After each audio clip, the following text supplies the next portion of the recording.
this idea of possibly moving to Thailand and working on this YouTube channel, would that be a full-time thing? I don't think so. I think for me, I've kind of realized after a while that sometimes mixing art and monetization actually takes the fun out of the art. And when I've gone too intense on doing YouTube and trying to make it my full-time thing, I've actually lost the passion for it. Whereas I think having two things and being able to do two things at once, and I do enjoy my full-time job, I think that gives me a lot more genuine happiness. You could work your full-time job remotely? Is that kind of the idea? I don't know. I'd probably have to transfer here, but let's hope my manager's not watching. Hey. Oh, okay. I don't know. We'll see. Okay, that's the next step. We'll see. I don't know. It's just like, to be honest, the channel is Thai Talk with Paddy. I've been doing it in Australia for 3 years, and I've done some great things in Australia, but it is limiting. And if I was to take the channel to the next step, I would have to say it would be here. So it would be whether I want to take it to the next step or whether I want to just fade off into the into the abyss. And knowing that I've enjoyed my 3 years on YouTube. Yeah, because I guess in Sydney, your one of your constraints would, I'm assuming, be the area in Sydney where you're going to find most Thai people. I mean, I'm going to the same places most of the time. So for example, this studio, we're doing a podcast, but it's always going to be this backdrop.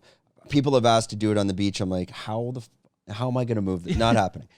But in Thailand, like you can travel pretty much everywhere around. For sure. So. I mean, you walk down the street and there's a story. Yeah. There's content everywhere. Not that like that's what I want to look at it like, but the reality is that's the truth. Like you can make videos anywhere here and there'll be really, really interesting stories of interesting people around here. There's a lot of people that have untold stories here that I'd love to tap into. So... Yeah, you get a lot of these Thai vloggers here, but I've talked to a few of them off camera as well, and they tell a different story.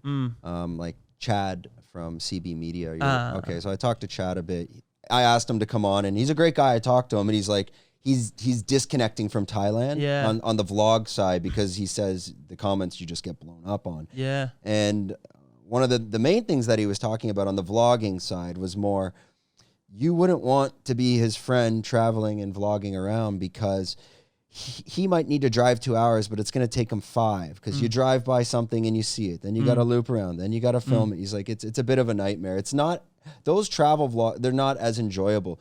If you came over here, would you kind of be travel vlogging around to different regions or what would be the plan? I don't know. I've never really seen myself as like a travel vlogger per se. It doesn't really interest me that much. I prefer conversation a little bit more.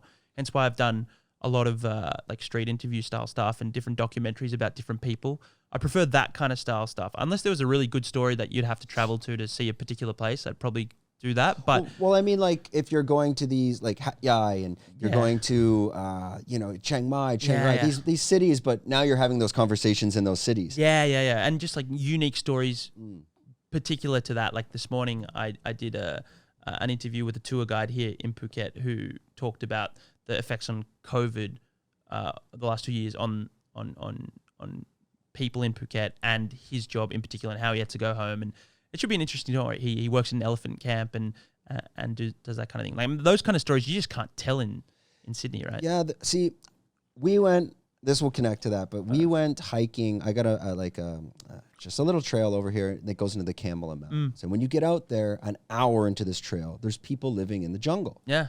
And there's kids running around and my Thai's not good enough, but like I'm so tempted to get them onto the podcast, but it'd have to be translation.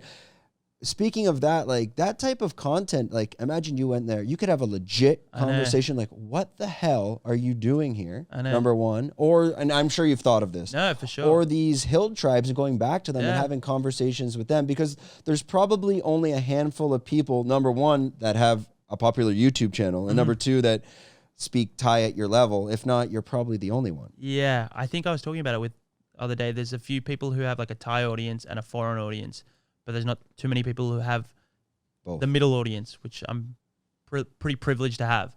And I do want to use that. And I want to tell the most authentic stories through that. And using my Thai language to my in my favor is the best way to do that. Will you be doing any of that when you go up to Chiang Rai tomorrow? Maybe I'm giving away your YouTube. It's all right. It's all right. They'll come out slowly, that's for sure. Right. There'll be a trickle of videos over the next few months. Yeah.